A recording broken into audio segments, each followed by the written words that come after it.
Yes, good people, welcome back to the Guitar Manifesto channel. Hope you're all doing well out there. So today we're doing a bit of work on my recently acquired 2000 Squier Affinity Strat in this sweet looking purple colour.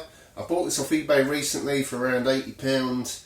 She needs a bit of work, needs a bit of love, she's got a few dings, but purple is my favourite colour, and when this came up I had to purchase it. So the guitar itself, she has got a few boo-boos on the body, but you know, nothing to worry about. It adds to a bit of patina, but aesthetically I'm not really digging this one-ply pickguard. It has aged a bit, but I think we can do a little bit better than that. So I've got a new pickguard for it.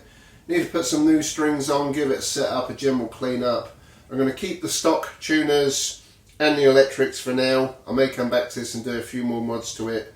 This middle tone control knob is a bit loose and the pots are scratchy, so there's an easy way to fix them, but hopefully the middle pot don't need changing, it just needs tightening up properly when we replace out the new pickguard. So the pickguard I'm going with is this anodized gold pickguard. I bought this brand new off eBay. It's a Musically pickguard. I paid £21 for that, gold anodized finish, and I think that's going to look pretty good against the purple. Now last year I had a factory special run Squier Jazzmaster with a purple finish and a gold pickguard and cream hardware, and I thought that looked pretty nice. So I'm thinking something along them lines, bit of J Mascis inspiration there. But this pickguard has got 11 holes. The one that come with this guitar has got 8, so we need to do a few little tweaks on it. I was lining it up the other day and everything does seem to be pretty much a straight swap over, so fingers crossed it all goes to plan. So while we've got the strings off, I'm going to give the guitar a setup as well, so when we put it all back together she should play nice and look pretty darn sweet. I'm also going to replace the strings. I've got these Fender 9-gauge strings. This is a 3-pack I bought off Amazon for £12. I've used these Fender strings many times before. They are pretty decent strings and they are made by Diodario, so yeah, they're decent strings. But once we got them minty fresh new strings on and a spacey looking new pickguard, we'll give her a little test run after that. So next thing I'm going to do is get on my desk and I'll start taking it all apart. The first job I want to do when we're replacing the pickguard is take the strings off. Now I've seen a lot of people do this on the YouTube world. They just start snipping the strings off when the guitar's in tune. Now don't do that, because the shock of the movement, the release of tension, can damage your truss rod. So make sure you back the strings off, get them out of tune. Once it's all sort of like that, then we can start cutting them. This one decided to break when I was detuning it, so that's one less to worry about. But like I say, make sure you got no tension left in your strings when you're cutting them. Right, so now we've got the strings off, I'll just give the guitar a quick wipe down just to get rid of some of the dust, and then we want to remove these volume and tone knobs, get them out the way, and then we want to go around, undo all the screws. I will undo the screws to the pickups as well, and then we'll get usually a 10mm spanner around these little nuts on the volume tone controls. Take that toggle switch cover off and then undo them as well, and then we should be able to remove the pickguard and leave all the other stuff behind, so when we put the new one on it's easier to swap it all over. So I'm just going to go around and loosen everything off.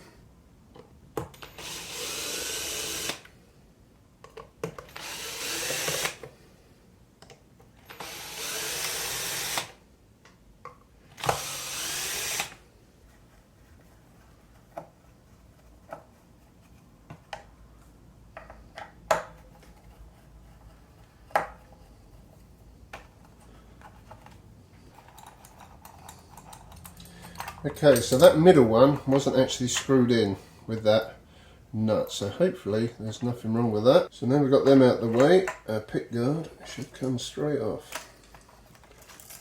Just got these other screws and springs that hold on the pickups, get them out as well.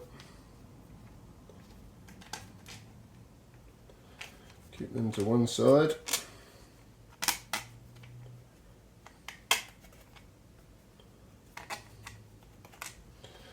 Okay, and that's the old pickguard removed.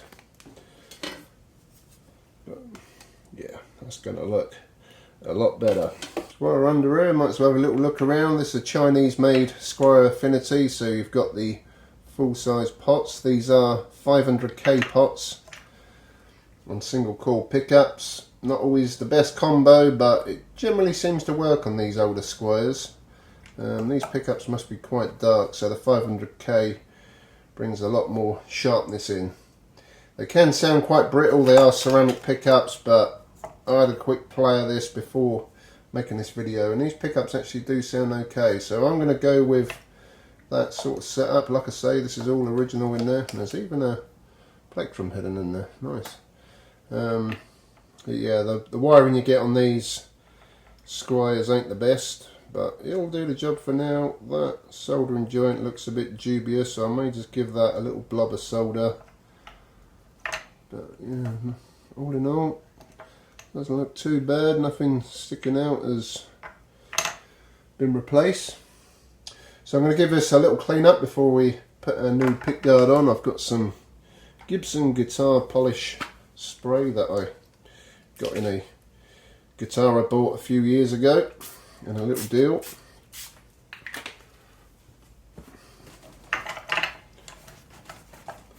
So let's get rid of a bit of that grime that's built up over the last 23 years.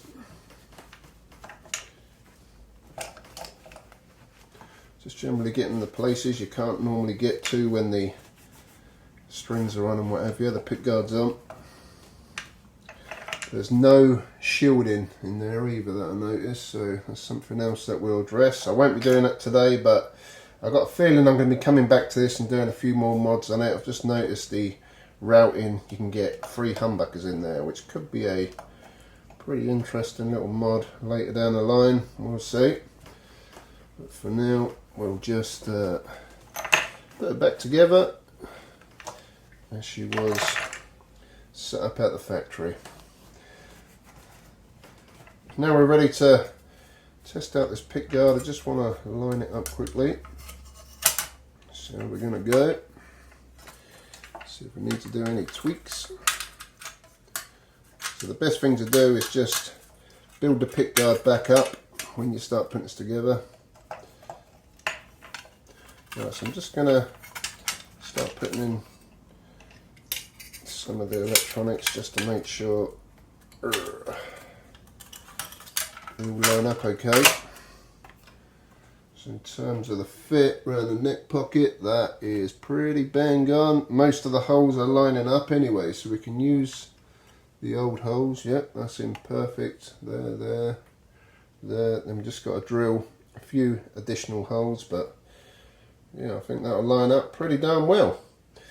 So what we want to do now is start putting everything back to the pickguard, basically reversal of how you took it all apart. So just make sure when you're putting your pickups in that you've got your spring in there as well. So I'm just going to start putting that together, and then we'll work on them holes that we need to drill for some extra screws. Putting it all back together, first off I'm going to start with the pickups. So I'll get the screw in. This is pretty hard to record what I'm doing. Get the spring behind. I have them with the wider bit touching the pickguard and narrow bit touching the pickup. So it's a bit of a fiddly job and it's pretty hard to record. And I've also put a bit of cloth over the guitar body because this is a metal pickguard and it's going to scratch the body up if I'm not too careful. Doesn't matter so much on this because it is got a few dings and whatever, but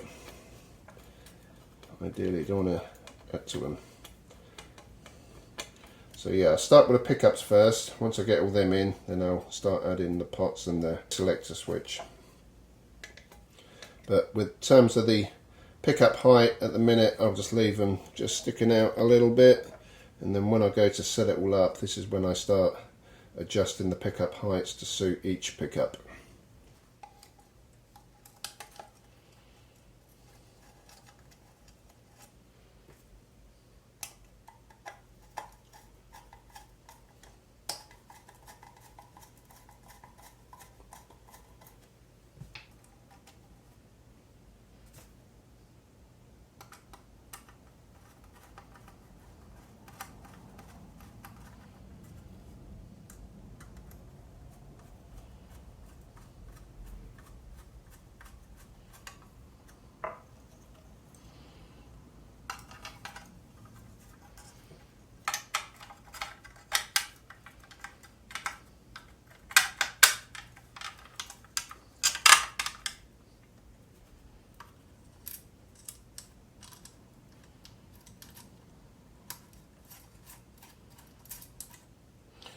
when I get the pots in, I just get them down finger tight, because you need to make sure they sort of line up in a nice orderly manner, and make sure nothing's touching where it shouldn't be, if you know what I mean, with the heart and the ground. And also, because this is a completely different pickguard, sometimes what you might find is the holes are further back, so this part could be further back and then touches the side of the body. So just make sure everything lines up good.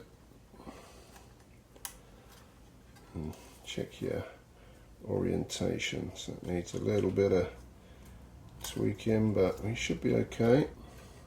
So that pot now is very close to that pickup, so I'm just going to quickly make sure it's still fitting there good. Yeah. Oh yeah. That's pretty much perfect, if I'm honest. So I'm just going to nip all these down, make sure everything's tightened up, and then we'll start marking out new screws.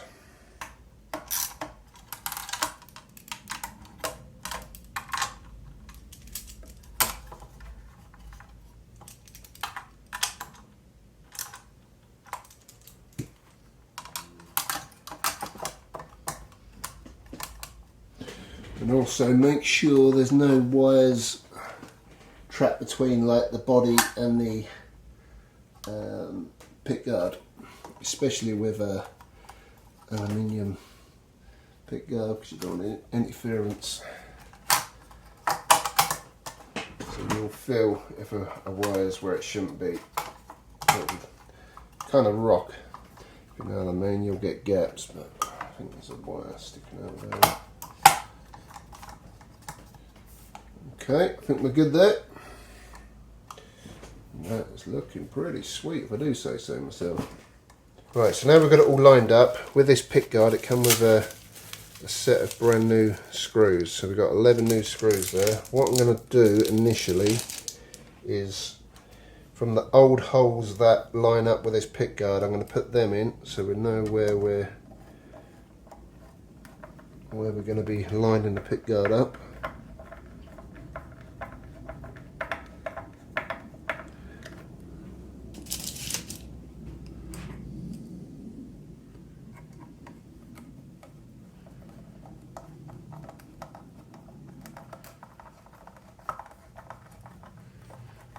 But yeah, I must admit, this is a pretty decent fit. Right, so as you can see, 6 out of the 11 holes lined up. So we need to drill some new holes in. But using the old holes as a guide for where this pickguard should be lying tells me that sits pretty bang on, and she is looking good, I must admit. I think this is about the 3rd or 4th musically pickguard that I've bought, and I've not really had an issue yet, if I'm honest. That is a pretty darn good fit. Right, so when you're making new screw holes, I like to get a thin drill bit that is a bit smaller than the actual thread of the screw. Get some masking tape, mark to around the depth of the screw on the tip of the drill bit, and then push that over. So when you're drilling in, you know you've only got to go that far, and with this masking tape sticking out, it fans away all the wood shavings. Good little tip.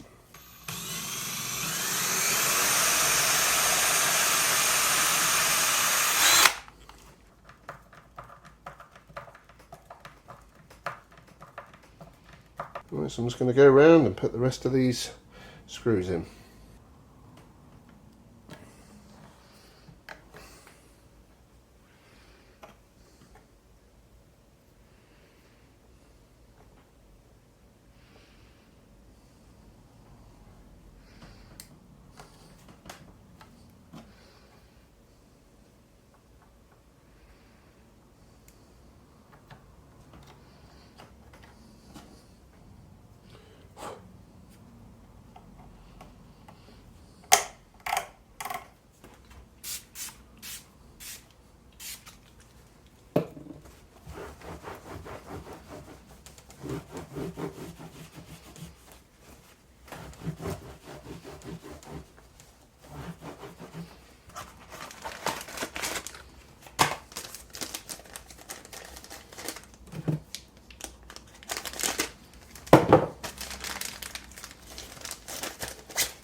Okay, so there you go, that's the pickguard fully assembled. We've got the strings on. I have also cleaned the fingerboard and wiped down the frets a bit. Haven't gone too mad on it. Cleaned the headstock. I used the Gibson guitar polish. Now, I've got the new strings on. I am going to give it a set up. I won't be putting this on the video. I have got videos for setting up Strat guitars, so I'll put a link in the description to that and one in the corner now. But what I generally do is I'll start off with the neck relief, 0.3 millimeters around the 8th fret, and then we move on to sort of string action, string height. On the 12th fret, the bass side strings, I go around about 1.5 millimeters, maybe 1.75, and then on the treble side, the higher strings, I go 1.25 on the 12th fret. Once we've got all that sorted out, I move on to intonation. So basically, if you're intonating the E string, yeah, make sure it's in tune, play an open E, and then you want it, the octave on the 12th fret, that'll also be an E, so you want them two in tune together. So if it's sharp or flat, this is where you need to adjust your intonation.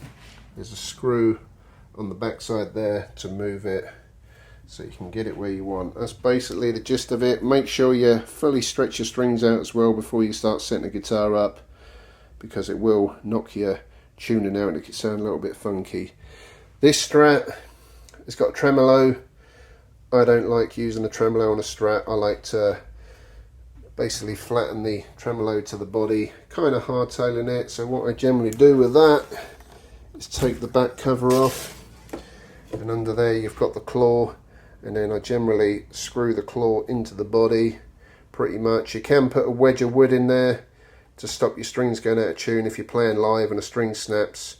With a wedge of wood in there, it keeps the trem in place and stops it going out of tune if a string does snap. Okay, so we've got her all set up, she's all tuned up. She's now plugged into the Marshall MA50 tube amp. I'm also using a Digitech Distortion Factory DF7 pedal, using it on the 5th setting, which is basically a clone of the Boss Metal Zone. So just to give a little test run, just going to be concentrating on that bridge pickup, see what sort of sounds you can get out of these with a bit of creativity. So let's let her rip.